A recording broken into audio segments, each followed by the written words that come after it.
रहीम। मैं तो देसी है बंदा, ये तो पंजाबी है बंदा, तो पंजाबी च करांगा गल साफ सुथरी। ਜਿਹੜੀ ਤੇ ਮੈਨੂੰ ਜ਼ਾਤੀ ਤਕਲੀਫ ਹੋਈ ਨਾ ਜ਼ਿਆਦਾ, ਬਹੁਤ ਸਾਰੇ ਮੁਖਤਲਿਫ ਬੰਦਿਆਂ ਦੀਆਂ ਗੱਲਾਂ ਸੁਣਦੇ ਰਹੀਦੀਆਂ ਨੇ ਸਮਾਜ ਦੇ ਬਾਅਦ 'ਚ। ਕਿਸੇ ਨੂੰ ਕੋਈ ਚੰਗਾ ਕਹਿ ਰਿਹਾ ਹੁੰਦਾ, ਕੋਈ ਕਿਸੇ ਨੂੰ ਮਾੜਾ ਕਹਿ ਰਿਹਾ ਹੁੰਦਾ, ਕਿਸੇ ਨੂੰ ਕੋਈ ਪਸੰਦ ਹੁੰਦੀ, ਕਿਸੇ ਨੂੰ ਕੋਈ ਪਸੰਦ ਹੁੰਦੀ। ਲੇਕਿਨ ਜਿਹੜੀ ਮੈਨੂੰ ਤਕਲੀਫ ਹੋਈ ਨਾ, ਉਹ ਹੋਈ ਚੋਈ ਅਤਾ ਦੀ, ਚੋਈ ਅਤਾ ਗੁੱਜਰ ਸਾਹਿਬ ਦੀ। ਔਰ ਤਕਲੀਫ ਇਸ ਤਰ੍ਹਾਂ ਬੇਤਹਾਸ਼ਾ ਹੋਈ ਕਿ ਉਹਨਾਂ ਦਾ ਜਿਹੜਾ ਕੋਈ ਸਾਡੇ ਮੇਰੇ ਜਾਂ ਮੇਰੀ ਟੀਮ ਜਿਹੜੀ ਹੈ ਨਾ, ਉਹਨਾਂ ਦੇ ਬਾਰੇ 'ਚ ਇੱਕ ਬੜੀ ਪੋਜ਼ਿਟਿਵ ਪਿਕਚਰ ਸੀ ਉਹਨਾਂ ਦੀ ਕਿ ਯਾਰ ਉਹ ਇੱਕ ਮਾਝ ਦੇ ਲਵਰ ਨੇ, ਬਫਲੋ ਨੂੰ ਪਸੰਦ ਕਰਦੇ ਨੇ, ਉੱਤੇ ਮਾੜੇ ਚੰਗੇ ਪੈਸੇ ਵੀ ਲਾਉਂਦੇ ਨੇ। ਔਰ ਜਿੰਨੀਆਂ ਵੀ ਮਹਿਫਲਾਂ ਹੋਈਆਂ ਸਾਡੀਆਂ, ਕੁਛ ਮਾਮਲਾ ਦੋਸਤਾਂ ਨੂੰ ਪਤਾ ਵੀ ਨੇ, ਉੱਥੇ ਉਹਨਾਂ ਨੂੰ ਕਹਿੰਦੇ ਸੁਣਿਆ ਜੀ ਕਿ ਅਗਰ ਮੱਝ ਨੂੰ ਕੋਈ ਜ਼ਰਾ ਕੁ ਨੁਕਸਾਨ ਹੋਵੇ ਤੇ ਮੇਰਾ ਖੂਨ ਖੋਲਦਾ ਹੈ ਤੇ ਮੇਰੇ ਕੋ ਬਰਦਾਸ਼ਤ ਨਹੀਂ ਹੁੰਦਾ। ਤੇ ਹੁਣ ਮੈਂ ਇੱਥੇ ਕਹਾਂਗਾ ਕਿ ਇੰਨੇ ਹਜ਼ਾਰ, ਇੰਨੇ ਲੱਖਾਂ ਲੋਕ ਜਿਨ੍ਹਾਂ ਦਾ ਇਹ ਬੈਲਟ ਹੈ, ਜਿਨ੍ਹਾਂ ਨੇ ਕਈ 100 ਸਾਲ ਤੋਂ ਮਿਹਨਤ ਕੀਤੀ ਹੈ, ਇਹ ਉਹਨਾਂ ਦੀ ਇੱਜ਼ਤ ਵੀ ਹੈ, ਉਹਨਾਂ ਦਾ ਰਿਜ਼ਕ ਵੀ ਹੈ, ਉਹਨਾਂ ਦਾ ਜਨੂਨ ਵੀ ਹੈ, ਉਹਨਾਂ ਦਾ ਇਸ਼ਕ ਵੀ ਹੈ। ਔਰ ਦਰਿਆ ਦੇ ਬੈਲਟਾਂ ਸਲਾਬ ਵੀ ਚੱਲਦੇ ਨੇ, ਮੀਂਹ ਹਨੇਰੀ ਵੀ ਚੱਲਦੇ ਨੇ, ਔਰ ਐਡੇ ਲਗਨ ਦੇ ਨਾਲ ਮਿਹਨਤ ਕਰਦੇ। ਉਸ ਬੈਲਟ ਨੂੰ ਚੋਈ ਅਤਾ ਸਾਹਿਬ ਨੇ ਕੋਲ ਬੰਦੇ ਬਿਠਾ ਕੇ ਔਰ ਇੰਨੇ ਭੈੜੇ ਅਲਫਾਜ਼ ਇਸਤੇਮਾਲ ਕੀਤੇ ਨੇ। ਔਰ ਜਿਹਦੀ ਮਜ਼ੰਮਤ ਜਿੰਨੀ ਵਾਰੀ ਵੀ ਕੀਤੀ ਜਾ ਸਕੇ ਉਹ ਓਨੀ ਹੀ ਥੋੜੀ ਹੈ, ਬੇਤਾਸ਼ਾ। ਕਿਉਂਕਿ ਹਾਲੀ ਸਾਹਿਬ ਦੀ ਜਿਹੜੀ ਕੋਈ ਸ਼ਖਸੀਅਤ ਹੈ, ਉਹਨਾਂ ਦੇ ਬਾਰੇ 'ਚ ਅਗਰ ਮੈਂ ਪੁੱਛਣ ਦੀ ਕੋਸ਼ਿਸ਼ ਕੀਤੀ ਜਿਸ ਦੋਸਤ ਨੂੰ ਸੀ, ਉਹਨਾਂ ਦੀ ਸ਼ਖਸੀਅਤ ਬੇਸਿਕਲੀ ਸੇਮ ਹੋਈ ਹੈ ਜਿਹੜੀ ਉਹਨਾਂ ਨੇ ਮੱਝ ਵਾਸਤੇ ਅਲਫਾਜ਼ ਇਸਤੇਮਾਲ ਕੀਤੇ। ਲੇਕਿਨ ਚੌਧਰੀ ਅਤਾ ਦੀ ਇਹ ਸ਼ਖਸੀਅਤ ਨਹੀਂ ਹੈ। ਚੌਧਰੀ ਅਤਾ ਦੀ ਸ਼ਖਸੀਅਤ ਜਿਹੜੀ ਅੱਜ ਤੋਂ ਪਿੱਛੇ ਸ਼ਾਇਦ ਉਹ ਬਹਾਲ ਕਰ ਲੈਣ ਇਹਨੂੰ, ਔਰ ਮੈਨੂੰ ਉਮੀਦ ਵੀ ਹੈ ਕਿ ਉਹ ਬਹਾਲ ਕਰਨਗੇ ਇਸ ਨੂੰ, ਕਿ ਉਹ ਮਾਜ਼ਰਤ ਕਰਨਗੇ ਔਰ ਇਸ ਪੂਰੇ ਬੈਲਟ ਦੇ ਦੋਸਤਾਂ ਦੇ ਕੋਲੋਂ ਮਾਫੀ ਮੰਗਣਗੇ ਕਿ ਯਾਰ ਮੇਰੇ ਆਫਿਸ ਦੇ ਵਿੱਚ ਬਹਿ ਕੇ ਇਹਨਾਂ ਲੋਕਾਂ ਨੇ ਜਿਹੜੇ ਅਲਫਾਜ਼ ਇਸਤੇਮਾਲ ਕੀਤੇ ਉਹ ਸਰਾਸਰ ਜ਼ਿਆਦਤੀ ਹੈ ਔਰ ਉਹ ਗਲਤ ਹੈ। ਹਾਫਿਜ਼ ਸਾਹਿਬ ਮੇਰੇ ਨਾਲ ਹੋਵੋ ਤੁਸੀਂ ਸਿੱਧੇ ਜ਼ਰਾ, ਔਰ ਕੈਮਰਾ ਹੋਰ ਲੱਗੇ ਲੈ ਕੇ ਆਓ। ਸੈਕੰਡ ਗੱਲ ਇਹ ਹੈ ਕਿ ਚੈਲੰਜ ਹੁੰਦੇ ਹਵੰਦੇ ਆਏ ਨੇ, ਇਹ ਕੋਈ ਗੱਲ ਨਹੀਂ। ਲੇਕਿਨ ਇੱਥੇ ਇੱਕ ਸਾਡੀ ਟੀਮ ਨੂੰ ਜਿਹਨੇ ਦੇ ਹਿੱਸਾ ਨੇ ਰਾਸ਼ਦ ਸਾਹਿਬ, ਜਿਨ੍ਹਾਂ ਨੇ ਗੱਲ ਸ਼ੁਰੂ ਕੀਤੀ ਔਰ ਬੜੀ ਅੱਛੀ ਗੱਲ ਸ਼ੁਰੂ ਕੀਤੀ। ਮੈਂ ਤਾਂ ਕਹਾਂਗਾ ਇਨਸ਼ਾਅੱਲਾ ਸਾਰੀ ਜ਼ਿੰਦਗੀ ਇਹ ਕ੍ਰੈਡਿਟ ਇਹਨਾਂ ਨੂੰ ਜਾਏਗਾ ਜਿਹੜੀ ਮੈਂ ਗੱਲ ਕਰਨ ਲੱਗਾ। ਬਗੈਰ ਬੂਸਟਰ ਤੋਂ ਸਾਡੀ ਖੁਆਇਸ਼ 3 ਸਾਲ ਤੋਂ ਹੈ ਕਿ ਅਸੀਂ ਬਗੈਰ ਬੂਸਟਰ ਤੋਂ ਕੋਈ ਕੰਪੀਟੀਸ਼ਨ ਕਰਾ ਸਕੀਏ, ਕਿਉਂਕਿ ਜ਼ਿਆਦਾ ਪਾਰਟਿਸਿਪੇਟ ਹੁੰਦੇ ਨੇ ਫੈਸਲਾਬਾਦ ਦੇ ਔਰ ਹਾਰਮੋਨਸ ਵਾਲੇ ਬੂਸਟਰ ਵਾਲੇ, ਕਿਉਂਕਿ ਉਹ ਮੰਨਦੇ ਨਹੀਂ ਤੇ ਉਹ ਤੋਂ ਬਗੈਰ, ਫਾਰਮਰ ਤੋਂ ਬਗੈਰ ਕੋਈ ਵੀ ਮੇਲਾ ਕਦੀ ਕਾਮਯਾਬ ਹੋ ਹੀ ਨਹੀਂ ਸਕਦਾ। ਮਿਸਾਲ ਦੇ ਤੌਰ ਤੇ ਅਸੀਂ ਅਨਾਉਂਸ ਵੀ ਕੀਤਾ ਹੈ, ਅਗਰ ਫੈਸਲਾਬਾਦ ਦੇ ਜਾਂ ਇਰਦ ਗਿਰਦ ਦੇ ਜਿਹੜੇ ਹਾਰਮੋਨ ਇਸਤੇਮਾਲ ਕਰਦੇ ਉਹ ਆਉਂਦੇ ਨਹੀਂ ਤੇ ਕਿਆ ਮੇਲਾ ਤੇ ਕਿਆ ਕੋਈ ਚੀਜ਼ ਤਾਂ ਨਹੀਂ ਹੈ। ਲੇਕਿਨ ਹੁਣ ਬੜੀ ਖੁਸ਼ੀ ਦੀ ਗੱਲ ਹੈ ਕਿ ਚੌਧਰੀ ਅਤਾ ਦੀ ਸਰਬਰਾਹੀ ਦੇ ਵਿੱਚ ਉਹਨਾਂ ਨੇ ਬਗੈਰ ਬੂਸਟਰ ਤੋਂ ਮੇਲੇ ਦਾ ਐਲਾਨ ਕਰ ਦਿੱਤਾ। ਮੈਂ ਕੰਪੀਟੀਸ਼ਨ ਦੀ ਗੱਲ ਨਹੀਂ ਕਰਦਾ ਪਿਆ, ਮੇਲੇ ਦਾ ਮੈਂ ਬੇਸਿਕਲੀ ਗੱਲ ਕਰਦਾ ਪਿਆ ਮੇਲੇ ਦੀ, ਕਿ ਇਹ ਮੇਲਾ ਹੁਣ ਹੋਣਾ ਚਾਹੀਦਾ ਹੈ ਤੇ ਅਤਾ ਸਾਹਿਬ ਨੂੰ ਕਰਵਾਉਣਾ ਚਾਹੀਦਾ ਹੈ ਸਾਡੇ ਨਾਲ ਮਿਲ ਕੇ, ਰਜਿਸਟਰਡ ਐਸੋਸੀਏਸ਼ਨ ਦੇ ਨਾਲ ਲੱਗ ਕੇ। ਔਰ ਰਜਿਸਟਰਡ ਐਸੋਸੀਏਸ਼ਨਾਂ ਦੇ ਨਾਲ ਪ੍ਰਾਈਵੇਟ ਐਸੋਸੀਏਸ਼ਨਾਂ ਨਾਲ ਮਿਲਦੀਆਂ ਨੇ, ਕੰਮ ਕਰਦੀਆਂ ਨੇ, ਔਰ ਇਹਨਾਂ ਨੂੰ ਇਕੱਠੇ ਕੰਮ ਵੀ ਕਰਨਾ ਚਾਹੀਦਾ। ਜਦੋਂ ਇਕੱਠੇ ਕੰਮ ਕਰਨਗੇ ਤੇ ਕਾਮਯਾਬੀ ਹੋਏਗੀ ਨਾ। ਸਾਡਾ ਮਕਸਦ ਤੇ ਬੇਸਿਕਲੀ ਬਾਝੇ ਨਾ, ਤੇ ਇਸ ਵਜ੍ਹਾ ਤੋਂ ਇੱਕ ਤੇ ਅਤਾ ਸਾਹਿਬ ਨੂੰ ਤੁਹਾਡੇ ਤੋਂ ਉਮੀਦ ਇਹ ਆ ਕਿ ਤੁਸੀਂ ਜਿਹੜੀ ਦਿਲ ਆਜ਼ਾਰੀ ਹੋਈ ਸਾਰੇ ਦੋਸਤਾਂ ਦੀ, ਔਰ ਮੇਰੀ ਇਹ ਅਪੀਲ ਇੱਕ ਰਹਿਮਾਨਾ, ਕਿਉਂਕਿ ਤੁਸੀਂ ਇੱਕ ਇੱਜ਼ਤਦਾਰ ਬੰਦੇ ਹੋ ਔਰ ਬੜੀ ਸ਼ਖਸੀਅਤ ਤੁਹਾਡੀ ਬਾ ਕਮਾਲ ਹੈ, ਤੁਸੀਂ ਇਹਦੀ ਮਾਜ਼ਰਤ ਵੀ ਕਰੋਗੇ ਤੇ ਸੈਕੰਡ ਇਨਸ਼ਾਅੱਲਾ ਤੁਸੀਂ ਬਗੈਰ ਬੂਸਟਰ ਤੋਂ ਮੇਲਾ ਕਰਾਉਣ ਦੇ ਵਿੱਚ ਸਾਨੂੰ ਕਾਮਯਾਬ ਵੀ ਤੁਸੀਂ ਕਰੋਗੇ। ਔਰ ਬਾਕੀ ਦੋਸਤਾਂ ਨੇ ਜਿਹੜੇ ਕੋਈ ਚੈਲੰਜ ਵਾਲੇ ਜਿਹੜੇ ਕੋਈ ਬਿਆਨਾਤ ਦਿੱਤੇ ਨੇ ਤੇ ਉਹਨਾਂ ਨੂੰ ਵੀ ਐਕਸੈਪਟ ਕਰੋ। ਔਰ ਚੌਧਰੀ ਅਤਾ ਸਾਹਿਬ ਇੱਕ ਤਰ੍ਹਾਂ ਬੜੀ ਮਜ਼ੇ ਵਾਲੀ ਗੱਲ ਦੱਸਣਾ ਕਿ ਖਿਦਮਤ ਜਿਹੜੀ ਹੁੰਦੀ ਹੈ ਨਾ, ਖਿਦਮਤ ਉਹ ਪੈਸਾ ਖਰਚਿਆ ਖਿਦਮਤ ਨਹੀਂ ਹੁੰਦੀ। ਜਿਹੜਾ ਮੇਰਾ ਆਪਣਾ ਜ਼ਾਤੀ ਹੈ, ਮੈਂ ਬੇਤਹਾਸ਼ਾ ਪੈਸਾ ਖਰਚ ਕਰ ਲਾਂਗਾ ਤੇ ਔਰ ਪੈਸਾ ਖਰਚ ਕਰਕੇ ਕਿਸੇ ਵੀ ਚੀਜ਼ ਦੇ ਉੱਤੇ, ਕਿਸੇ ਵੀ ਬਰੀਡ ਦੇ ਉੱਤੇ, ਤੇ ਉਹਦਾ ਮਤਲਬ ਇਹ ਨਹੀਂ ਹੈਗਾ ਕਿ ਮੈਂ ਉਹਦੇ ਉੱਤੇ ਕੋਈ ਆਪਣੇ ਰਾਏ ਕਾਇਮ ਕਰਾਂਗਾ ਅੱਛੀ ਜਾਂ ਗਲਤ। ਜਾਂ ਉਹਨੂੰ ਕਿਸੇ ਵੀ ਤਰੀਕੇ ਨਾਲ ਮੈਂ ਡੀਗ੍ਰੇਡ ਕਰਾਂਗਾ ਜਾਂ ਮੈਂ ਕਰਵਾਵਾਂਗਾ, ਇਹ ਕਦੀ ਵੀ ਨਹੀਂ ਹੁੰਦਾ। ਤਾਂ ਖਿਦਮਤ ਅਸਲ ਬੇਸਿਕਲੀ ਹੁੰਦੀ, ਕੋਈ ਵੀ ਚੀਜ਼ ਹੋਵੇ ਉਹ ਇੱਥੇ ਪਈ ਹੈ ਨਾ, ਉਹਨੂੰ ਇੱਥੇ ਲੈ ਕੇ ਜਾਣਾ। ਤੇ ਮੱਝ ਨੇ ਉਹ ਤਾਂ ਉਦੋਂ ਜਾਣਾ ਹੈ ਜਦੋਂ ਤੁਸੀਂ ਹਾਰਮੋਨ ਜਿਹੜੇ ਉਹ ਬੰਦ ਕਰਵਾਓਗੇ, ਫਿਰ 305 ਦਿਨਾਂ ਦਾ ਲੈਕਟੇਸ਼ਨ ਦਾ ਜਿਹੜਾ ਦੁੱਧ ਹੈ ਉਹਨੂੰ ਕੰਪਲੀਟ ਕਰਵਾਓਗੇ। ਔਰ ਇੱਕ ਹੋਰ ਮੇਰੀ ਦਾਵਤ ਵੀ ਹੈ ਕਿ ਮੈਂ ਤਾਂ ਵੈਸੇ 1 ਸਾਲ ਤੋਂ ਰਿਕਾਰਡ ਕੀਪਿੰਗ ਕਰ ਰਿਹਾ ਸੀ, ਔਰ ਇਹ ਫੈਸਲਾਬਾਦ ਦੇ ਦੋਸਤਾਂ ਵਾਸਤੇ ਮੇਰੀ ਇੱਕ ਦਾਵਤ ਵੀ ਹੈ, ਬਲਕਿ ਈਵਨ ਕਿ ਸਾਰੇ ਪੰਜਾਬ ਜਿਹੜੇ ਵੀ ਦੋਸਤ ਫਾਰਮਰ ਹੈ ਉਹਨਾਂ ਵਾਸਤੇ ਦਾਵਤ ਵੀ ਹੈ ਕਿ ਮੈਂ ਨਾ 2 ਝੋਟੀਆਂ ਦੀ ਲੈਕਟੇਸ਼ਨ ਜਿਹੜਾ 305 ਦਿਨਾਂ ਦਾ ਜਿਹੜਾ ਦੁੱਧ ਨਾ ਉਹ ਤੋਲਦੇ ਪਏ, ਕਿਉਂਕਿ ਇੰਟਰਨੈਸ਼ਨਲੀ ਕਾਨੂੰਨ ਦੇ ਮੁਤਾਬਕ ਕੁਝ ਚੀਜ਼ਾਂ ਉਹਦੀਆਂ ਰਿਕੁਆਇਰਮੈਂਟਸ ਨੇ, ਉਹ ਪੂਰੀਆਂ ਕਰਨ ਵਾਸਤੇ ਮੈਨੂੰ ਮੁਖਤਲਿਫ ਟਾਈਮ ਦੇ ਉੱਤੇ ਸਾਲ ਵੀ ਨਹੀਂ ਹਾਂ ਉਹ ਵੀ ਚਲੋ ਨਾਲ ਆ ਜਾਏਗਾ ਨਾ ਜੀ, ਕਿ ਉਹ ਤੋਂ 10-10 ਮਹੀਨੇ ਦੀਆਂ ਝੋਟੀਆਂ ਸੂਈਆਂ ਨੇ, ਕੋਈ 5-5 ਮਹੀਨੇ ਦੇ ਗੱਭਣਾ ਵੀ ਨੇ, ਤੇ ਉਹਦਾ 305 ਦਿਨ ਕੰਪਲੀਟ ਹੋਣ ਚ 43 ਡੇਜ਼ ਬਕਾਇਆ ਨੇ, ਤੇ ਹਾਫਿਜ਼ ਸਾਹਿਬ ਵੀ ਇਨਸ਼ਾਅੱਲਾ ਉੱਥੇ ਹੋਣਗੇ, ਤੇ ਤੁਸੀਂ ਆਓ, ਆ ਕੇ ਉਹਨਾਂ ਨੂੰ ਚਵਾਓ ਤੇ ਨਾਲ ਸਾਈਨ ਗੁੱਠੇ ਵੀ ਸਾਡੇ ਉਹ ਕਰਕੇ ਜਾਓ। ਤੇ ਅਗਰ ਹੁਣ ਕੋਈ ਹੋਰ ਦੋਸਤ ਗੱਲ ਕਰਨਾ ਚਾਹੋ ਤੇ ਰਣ ਸਾਹਿਬ, ਜਿਹੜਾ ਬੂਸਟਨ ਹੈ ਹਾਂਜੀ, ਇਹ ਰਿਆਸਤੀ ਕਾਨੂੰਨ ਦੇ ਮੁਤਾਬਕ, ਯਾਨੀ ਸੁਪਰੀਮ ਕੋਰਟ ਆਫ ਪਾਕਿਸਤਾਨ ਪਹਿਲੇ ਹਾਈ ਕੋਰਟ ਨੇ ਬੈਨ ਕੀਤਾ ਹੈ, ਬਾਅਦ ਵਿੱਚ ਸੁਪਰੀਮ ਕੋਰਟ ਨੇ ਬੈਨ ਕੀਤਾ ਹੈ, ਹਾਂਜੀ, ਇਹ ਸਮਗਲ ਹੋ ਕੇ ਆ ਰਿਹਾ ਹੈ, ਹਾਂਜੀ, ਯਾਨੀ ਹਰ ਲਿਹਾਜ਼ ਨਾਲ ਕੋਰਟ ਦੇ ਆਰਡਰ ਦੇ ਲਿਹਾਜ਼ ਨਾਲ ਵੀ ਔਰ ਸਮਗਲਿੰਗ ਦੇ ਕਾਨੂੰਨ ਦੇ ਮੁਤਾਬਕ ਇਹ ਕਿਸੇ ਤਰ੍ਹਾਂ ਅਸੈਪਟੇਬਲ ਨਹੀਂ ਹੈ। ਸਹੀ ਜੀ। ਲਿਹਾਜ਼ਾ ਇਹਨੂੰ ਸ਼ੋਰ ਕੀਤਾ ਜਾਏਗਾ ਕਿ ਇਹ ਬੂਸਟਨ ਤੋਂ ਬਿਨਾਂ ਮੁਕਾਬਲੇ ਹੋਣਗੇ।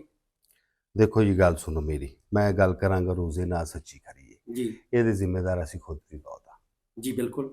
ਲੇਕਿਨ ਕਿਉਂਕਿ ਫਿਰ ਕੀ ਕਹਿੰਦੇ ਨੇ ਕਿ ਜੇ ਬੰਦਾ ਗੁਨਾਹਗਾਰ ਹੋਵੇ ਤਾਂ ਉਹਨੂੰ ਫਿਰ ਕਿਆ ਨੇਕੀ ਨਹੀਂ ਕਰਨੀ ਚਾਹੀਦੀ, ਉਹਨੂੰ ਨੇਕੀ ਕਰ ਲੈਣੀ ਚਾਹੀਦੀ ਜਦੋਂ ਉਹਨੂੰ ਹਦਾਇਤ ਆ ਜਾਵੇ ਜੀ। ਤੇ ਇਹ ਇੱਕ ਹਦਾਇਤ ਵਾਲੀ ਗੱਲ ਹੀ ਹੈ ਜੀ, ਤੇ ਇਹ ਸਮਝੋ ਕਿ ਹਦਾਇਤ ਆ ਗਈ ਹੈ ਤੇ ਦੁਆ ਕਰੋ ਦੂਜਿਆਂ ਨੂੰ ਵੀ ਆ ਜਾਵੇ ਤੇ ਉਹ ਗੱਲ ਨੂੰ ਮੰਨ ਲੈਣ। ਅਸਲ ਦੂਸਰੇ ਲੋਕ ਇਹ ਸਮਝਦੇ ਪਏ ਨੇ ਕਿ ਮੈਂ ਇਹਨੂੰ ਚੈਲੰਜ ਨਹੀਂ ਕਹਿ ਰਿਹਾ, ਮੈਂ ਤੈਨੂੰ ਯਕੀਨ ਮੰਨੋ ਇੱਕ ਏਡੀ ਵੱਡੀ ਕਾਮਯਾਬੀ ਸਮਝਣਾ ਕਿ ਅਗਰ ਬਗੈਰ ਬੂਸਟਨ ਤੋਂ ਅਗਰ ਇਹ ਮੇਲੇ ਹੋਣ ਲੱਗ ਪੈਣ, ਜਿਹੜਾ ਆਮ ਫਾਰਮਰ ਹੈ ਨਾ, ਜਿਹੜਾ ਤੁਹਾਡਾ ਬੇਸਿਕਲੀ ਜਿਹੜੇ ਤੁਸੀਂ ਇਹ ਕਹਿ ਲਓ, ਇੱਕ ਮੈਂ ਮਿਸਾਲ ਦੇਣਾ, ਜਿਹੜੇ ਆਮ ਜਿਹੜੇ ਮੱਝ ਨਹੀਂ ਲੈ ਕੇ ਆਉਂਦਾ, ਸਭ ਜਾਨਵਰ ਦੀ ਅਸਲ ਹੈਸੀਅਤ ਜਾਂ ਹਕੀਕਤ ਹੀ ਸਾਹਮਣੇ ਸਰ ਮੈਂ ਬੜੀ ਮਜ਼ੇ ਵਾਲੀ ਗੱਲ ਕਰਨ ਲੱਗਾ। ਹੁਣ ਮੈਂ ਰਾਣਾ ਸਾਹਿਬ ਹੋ ਗਿਆ, ਮੈਂ ਬਲੈਕ ਗੋਲਡ ਦਾ ਮਾਲਕ ਹੋ ਗਿਆ, ਤੇ ਮੈਂ ਬੜੀਆਂ ਮੱਝਾਂ ਮੇਰੇ ਕੋਲ ਹੋ ਗਈਆਂ, ਮੈਂ ਬਰੀਡਰ ਹੋ ਗਿਆ ਜੀ। ਸਰ ਬੇਸਿਕਲੀ ਇਹ ਮਟਾਉਣ ਵਾਲੀ ਗੱਲ ਹੈ ਜੀ। ਜਿਹੜਾ ਆਮ ਫਾਰਮਰ ਹੈ ਨਾ ਜੀ, ਉਹੀ ਅਸੀਂ ਆ ਜੀ ਬਿਲਕੁਲ। ਅਸੀਂ 4 ਲੱਖ ਰੁਪਏ ਦੀ 5 ਲੱਖ ਦੀ ਮੱਝ ਲਿਆਈ ਦੀ ਜੀ, ਉਹਨਾਂ ਕੋਲੋਂ, ਲਿਆ ਕੇ ਉਹਨੂੰ ਸੁਰਖੀ ਪਾਊਡਰ ਲਾਈਦਾ, ਉਹਨੂੰ ਤਿਆਰੀ ਸ਼ਰੀ ਕਰੀਦੀ ਹੈ, ਉਹੀ 10-15 ਲੱਖ ਰੁਪਏ ਦੀ ਹੋ ਜਾਂਦੀ ਜੀ। ਅਸੀਂ ਇਹ ਕਹਿੰਦੇ ਆ ਕਿ ਉਹ ਸੁਰਖੀ ਪਾਊਡਰ ਜਿਹੜਾ ਅਸੀਂ ਜਾਲੀ ਕਰੀਦਾ ਹੈ, ਜਦੋਂ ਮੇਕਅਪ ਲੱਥ ਜਾਂਦਾ ਹੈ ਤੇ ਉਹ ਚੀਜ਼ ਉਹੀ ਰਹਿ ਜਾਂਦੀ ਜਿਹੜੀ ਆਮ ਫਾਰਮ ਕੋ ਅਸੀਂ ਲੈ ਕੇ ਆਈ ਦੀ। ਅਸਲ ਬੇਸਿਕਲੀ ਉਹਨੂੰ ਉੱਥੇ ਲੈ ਕੇ ਜਾਣਾ ਹੈ ਕਿ ਇਹ ਜਿਹੜੇ ਤੁਸੀਂ ਹੁੰਦੇ ਨਾ, ਉਹ ਅਸੀਂ ਹੁੰਦੇ ਆ, ਜਿਹੜੇ ਅਸੀਂ ਉਹ ਤੁਸੀਂ ਹੁੰਦੇ ਆ, ਉਹ ਅਸੀਂ ਖਾਤਾ ਕਰਨਾ ਚਾਹੁੰਦੇ ਆ। ਮੱਝ ਬਗੈਰ ਬੂਸਟਨ ਤੋਂ ਚਵਾਉਣਾ ਚਾਹੁੰਦੇ, ਤੁਸੀਂ ਵੀ ਪੱਕੀ ਲੈ ਕੇ ਆਓਗੇ, ਆ ਵੀ ਲੈ ਕੇ ਆਉਣਗੇ, ਦੂਜੇ ਵੀ ਲੈ ਕੇ, ਕਿਉਂਕਿ ਦੂਸਰਿਆਂ ਨੂੰ ਇਹ ਵੱਲ ਨਹੀਂ ਆਉਂਦਾ, ਬੂਸਟਨ ਦਾ ਵੱਲ ਨਹੀਂ ਆਉਂਦਾ, ਉਹਨਾਂ ਨੂੰ ਕਾਰੀਗਰ ਨਹੀਂ ਲੱਭਦੇ। ਸਵਾਲ ਜਵਾਬ ਕਰੋ। ਠੀਕ ਹੈ ਸਰ, ਕਿਆ ਗੱਲ ਸੁਣੋ ਹੁਣ ਕਰਨੀ ਮੀਆਂ ਸਾਹਿਬ ਦੀ, ਅੱਜ ਦੇ ਹਵਾਲੇ ਨਾ ਕਰੋ। ਨਹੀਂ, ਅੱਜ ਦੇ ਵਾਲੇ ਦੇ ਨਾਲ, ਅੱਜ ਦੇ ਵਾਲੇ ਨਾਲ ਬੜੀ ਮੀਆਂ ਸਾਹਿਬ ਕੋ ਅੱਜ ਦੇ ਵਾਲੇ ਨਾਲ ਨਾ ਕਰਾਓ, ਫਿਰ ਰਹਿਣ ਦਿਓ, ਉਹਨਾਂ ਨਾਲ ਨਾ ਕਰਾਓ, ਜੱਟ ਕੋ ਕਰਾਓ। ਸਾਹਿਬ ਇਹ ਨਾ ਇਹ ਜਿਹੜਾ ਹੁਣ ਬਣਿਆ ਫੰਕਸ਼ਨ ਜਿਹਾ, ਇਹ ਅੱਜ ਤੋਂ ਕੁਝ ਸਾਲ ਪਹਿਲੇ ਵੀ ਬਣਿਆ ਸੀ। ਇੰਜ ਹੀ ਨਾ ਸਾਡੀ ਨੀਲੀ ਦੀ ਮਹੀਂ ਨੂੰ ਗੰਦੀ ਮੰਦੀ ਆਖਿਆ ਗਿਆ, ਤੇ ਲੇਕਿਨ ਸਾਡੇ ਦੋਸਤ ਸਨ, ਅਸੀਂ ਨਾ ਐਡਾ ਇਸ਼ੂ ਨਾ ਬਣਾਇਆ। ਲੇਕਿਨ ਉਹਨਾਂ ਜਦੋਂ 2-3 ਦਫਾ ਬਾਰ-ਬਾਰ ਗੱਲ ਕੀਤੀ ਨਾ, ਤੇ ਅਸੀਂ ਜਨਾਬ ਉਹਨਾਂ ਦੇ ਘਰ ਵੀ ਚੱਲ ਕੇ ਗਏ ਸਾਂ ਵੀ ਆ ਜਾਓ ਤਾਂ ਤੁਸੀਂ ਸਾਡੇ ਨਾਲ ਮਹੀਂ ਚੋਲੋ, ਤੁਸੀਂ ਜੋ ਰਾਵੀ ਲਾਈ ਏ ਤੇ ਆਪੇ ਗੋ ਮੈਦਾਨ ਨਿਕਲ ਆਏਗਾ। ਮੈਦਾਨ ਦੇ ਵਿੱਚ ਜਦੋਂ ਆਈਆਂ ਸਾਰਾ ਕੁਝ ਸਾਹਮਣੇ ਆ ਜਾਣਾ, ਉਹਲੇ 'ਚ ਰਹਿਣੀ ਕੋਈ ਨਹੀਂ, ਤੇ ਆ ਜਾਓ ਝੋਲੋ। ਉਹ ਜਨਾਬ ਹੁਰੀ ਜਿਹੜੇ ਸਨ, ਅਸੀਂ ਫੈਸਲਾਬਾਦ ਗਏ ਆ ਚਾਚੇ ਰਫੀਕ ਦੇ ਡੇਰੇ 'ਚ, ਉੱਥੇ ਉਹਨਾਂ ਨੂੰ ਬੁਲਾਇਆ, ਉਹ ਫੋਨ ਹੀ ਬੰਦ ਕਰ ਗਏ। ਆ ਜਿਹੜੇ ਹੁਣ ਚੈਲੰਜ ਕਰਦੇ ਪਏ ਨੇ, ਆ ਮੁਜ਼ੰਮਲ ਮਾਹੀ ਸਾਹਿਬ ਜਿਹਨੂੰ ਆਂਦੇ ਨੇ। ਫਿਰ ਉਸ ਤੋਂ ਬਾਅਦ 8:30 ਵਜੇ ਤੁਸੀਂ ਵੀ ਉੱਥੇ ਸੋ, ਤੁਹਾਡੇ ਕੋਲ ਕਿਸੇ ਗੱਲ ਦਾ ਓਲਾ ਕੋਈ ਨਹੀਂ। ਚਾਚੇ ਰਫੀਕ ਨੇ ਇਹਨਾਂ ਨੂੰ ਫੋਨ ਕਰਕੇ ਬੁਲਾਇਆ ਵੀ ਆ ਜਾਓ ਯਾਰ, ਮੈਂ ਤੁਹਾਡਾ ਸਮਝੌਤਾ ਕਰਾਨਾ, ਸੁਲ੍ਹਾ ਕਰਾਨਾ, ਇਸ ਚੱਚਰ ਨੂੰ ਛੱਡੋ। ਇਹ ਫਿਰ ਦੂਜੇ 2 ਬੰਦੇ ਤੇ ਨਾ ਆਏ, ਤੇ ਉਮਰ ਨਜ਼ੀਰ ਆਇਆ, ਚਲੋ ਉੱਥੇ ਗੱਲ ਰਫਾ ਦਫਾ ਹੋ ਗਈ। ਇਹਨਾਂ ਹੁਣ ਫੇਰ ਮੁੱਢੋਂ ਛੁੱਡੋਂ ਸ਼ੁਰੂ ਕਰ ਲਈ। ਅਸੀਂ ਤੇ ਨਾ ਕਦੀ ਰਾਵੀ ਨੂੰ ਮਾੜਾ ਆਖਿਆ, ਅਸੀਂ ਖੁਦ ਰਾਵੀ ਦੇ ਆ, ਮੇਰਾ ਦਾਦਾ ਪੜਦਾਦਾ, ਸਾਡੀਆਂ 50 ਨਸਲਾਂ ਰਾਵੀ ਤੇ ਜੰਮੀਆਂ ਨੇ। ਵਾਹਦ ਮੇਰਾ ਇੱਕ ਜੰਮ ਹੈ, ਮੇਰੇ ਪਿਓ ਦਾ ਜੰਮ ਰਾਵੀ ਦਾ ਹੈ, ਸਾਡੀ ਜ਼ਮੀਨ ਵੀ ਹੈ, ਬਰਾਦਰੀ ਵੀ ਸਾਡੀ ਸਾਰੀ ਰਾਵੀ ਬੈਠੀ ਹੈ। ਰਾਵੀ ਦੀਆਂ ਮਈਆਂ ਨੂੰ ਸਾਡੇ ਤੋਂ ਬਹੁਤਾ ਇਹ ਸਮਝਦੇ ਵੀ ਕੋਈ ਨਹੀਂ, ਇਹ ਤੇ ਗਵਾਲੀਏ ਟਾਈਪ ਲੋਕ ਨੇ। ਇਹਨਾਂ 2 ਮਈਆਂ ਲੈ ਲਈਆਂ, ਕੋਈ ਚੰਗੀ ਨਿਕਲ ਆਈ ਤਾਂ ਉਹਨੂੰ ਟੀਕਾ ਮਾਰਿਆ, ਉਹ ਸ਼ੋਅ ਕਰ ਲਈ। ਅਸੀਂ ਹੋਰ ਕਿਸਮ ਦੇ ਲੋਕ ਆ, ਮਈਆਂ ਘਰ ਬਰੀਡ ਕਰਾਣੀ, ਘਰ ਤਿਆਰ ਕਰਨੀ ਆ, ਕੋਈ ਲੈ ਲਈ ਚਲੋ ਕੋਈ ਵੇਚ ਲਈ। ਅਸੀਂ ਇਹਨਾਂ ਚੱਚਰਾਂ 'ਚ ਪਏ ਨਹੀਂ ਸੀ, ਚਲੋ ਇਹਨਾਂ ਭਰਾਵਾਂ ਦੀ ਮਿਹਰਬਾਨੀ ਹੈ, ਇਹਨਾਂ ਸਾਨੂੰ ਹੁਣ ਪਾ ਦਿੱਤਾ ਹੈ। ਤੇ ਆਉਣ ਮੈਦਾਨ ਦੇ ਵਿੱਚ ਮਈ ਚੋਣ ਸਾਡੇ ਨਾਲ ਇਹਨਾਂ ਨੇ ਗੱਲ ਕੀਤੀ ਹੈ ਵੀ ਅਸੀਂ ਸਾਲ ਦੀ ਕੈਲਕੂਲੇਸ਼ਨ ਕਰਨੇ ਆ। ਇਹਨਾਂ ਦੀ ਸਾਲ ਦੀ ਕੈਲਕੂਲੇਸ਼ਨ 'ਚ ਮਈ ਵੱਧ ਜਾਵੇ ਫੈਸਲਾਬਾਦ ਵਾਲਿਆਂ ਦੀ, ਮੇਰੇ ਕੋਲ 40 ਮਈ ਮੈਂ ਉਸ ਬੰਦੇ ਨੂੰ ਇਨਾਮ ਦੇ ਦਿਆਂਗਾ। ਮੇਰਾ ਚੈਲੰਜ ਹੈ ਇਸ ਗੱਲ ਦਾ। ਇਹਨਾਂ ਦੀ ਮਹੀਂ ਵੱਧ ਗਈ ਮੇਰੇ ਨਾਲ, ਮੈਂ ਕਿਸੇ ਬੰਦੇ ਨਾਲ ਵੀ ਨਹੀਂ ਮਹੀਂ ਚਵਾਵਾਂਗਾ, ਆਪਣੀ ਮਹੀਂ ਦਾ ਸਾਲ ਦਾ ਦੁੱਧ ਰਿਕਾਰਡ ਕਰਾਵਾਂਗਾ, ਇਹ ਵੀ ਕਰਾ ਲੈਣ। ਇਹਨਾਂ ਦੀ ਮਹੀਂ ਗਈ ਵੱਧ, 1 ਪਾਈਆ ਦੁੱਧ ਵੱਧ ਗਈ, ਮੇਰੇ ਕੋਲ 40 ਮਹੀਂ ਮੈਂ ਉਸ ਬੰਦੇ ਨੂੰ ਇਨਾਮ ਦੇ ਦਿਆਂਗਾ, ਸਾਰੀ ਜ਼ਿੰਦਗੀ ਮੈਂ ਹੀ ਨਹੀਂ ਰੱਖਾਂਗਾ। ਹਾਂਜੀ, ਮਾਜਰਾ ਵੀ ਦੀ ਹੋਣੀ ਚਾਹੀਦੀ, ਨੀਲੀ ਦਾ ਨੀਲੀ ਨਾਲ ਕੋਈ ਮੁਕਾਬਲਾ ਨਹੀਂ, ਇੱਥੇ ਚੰਗੀ ਤੋਂ ਚੰਗੀ ਹਰ ਕੋਲ ਹੈ ਜੀ। ਇਹ ਵੀ ਗੱਲ ਦੀ ਵੰਡ ਕਰ ਦਿਓ ਜੀ ਕਿ ਮੱਝ ਜਿਹੜੀ ਹੈ ਪਿਓਰ ਨੀਲੀ ਦੀ ਹੋਏਗੀ, ਪਿਓਰ ਨੀਲੀ ਦੀ ਹੋਏਗੀ, ਮੇਰੇ ਘਰ ਦੀ ਜੰਮ ਹੋਏਗੀ, ਉਹਨਾਂ ਦੀ ਰਾਵੀ ਦੀ ਹੋਏਗੀ, ਸਾਡੀ ਨੀਲੀ ਦੀ ਹੋਏਗੀ, ਘਰ ਦੀ ਜੰਮ ਚਵਾਵਾਂਗਾ। ਨਹੀਂ ਜੀ ਭਾਈ, ਕਰਾਸ ਚੱਦੀ ਤੇ ਨੀਲੀ ਆ ਗਈ, ਕਰਾਸ ਇਹ ਕਰਾਸ ਹੀ ਤੇ ਲੈ ਕੇ ਇਹ ਸਾਡੀ ਉਹ ਜੁੱਤੀਆਂ ਸਾਡੇ ਸਿਰ 'ਚ ਮਾਰਨ ਦੇ ਨੇ, ਅਸੀਂ ਇਹਨਾਂ ਨੂੰ ਐਵੇਂ ਨਹੀਂ ਮਾਰਨ ਦਿੰਦੇ। ਇਹ ਰਾਵੀ ਦੀ ਮਹੀਂ ਲੈਣ, ਸਾਡੇ ਨਾਲ ਮਹੀਂ ਚੋਣ। ਹੁਣ ਅਸੀਂ ਵਕਤੀ ਮੁਕਾਬਲਾ ਵੀ ਕਰਨੇ ਆ, ਅਸੀਂ ਸਾਲ ਦਾ ਟੱਚ ਵੀ ਇਹਨਾਂ ਨਾਲ ਕੱਢ ਕੇ ਚੜਨਾ। ਹੁਣ ਇਹਨਾਂ ਨੂੰ ਦੌੜਨ ਕੋਈ ਨਹੀਂ ਦੇਣਾ, ਇਹ ਦੌੜ ਲਿਆ ਨਾ ਪਿਛਲੀ ਵਾਰੀ ਜਿਹੜਾ ਦੌੜਨਾ ਸੀ, ਹੁਣ ਜਾਂ ਲੱਤ ਥੱਲੋਂ ਲੰਘਣਾ ਪੈਣਾ ਹੈ ਤੇ ਜਾਂ ਮਹੀਂ ਚੋਣੀਆਂ ਪੈਣੀਆਂ ਨੇ, ਐਵੇਂ ਹੁਣ ਕੋਈ ਨਹੀਂ ਛੁੱਟਦੀ ਇਹਨਾਂ ਦੀ।